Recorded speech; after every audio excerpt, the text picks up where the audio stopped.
Dahil sa gulong, Alden at Catriona, madalas magkita. Usap-usapan ang posibleng hiwalayan nina Sam Milby at Catriona Gray. Konektado kaya ito sa madalas na pagkikita nila Alden Richards at Catriona? Balita ngayong ika-26 ng Pebrero taong 2024, ang pagiging malapit nina Catriona at Alden dulot ng isang endorsement.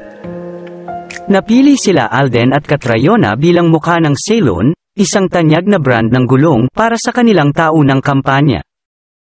Ang layunin ng kanilang partnership ay ipakita ang durability, affordability, at safety ng produkto para sa mga Pinoy. Matagal na sa industriya ang Ceylon Tire, kilala sa US at Europe, at angkop sa commercial at passenger vehicles. Parehong mahilig sa kotse, si Alden at Catriona ay itinuturing na angkop na ambassador ng brand. Samantala, maagang maghusga sa estado nina Catriona at Sam.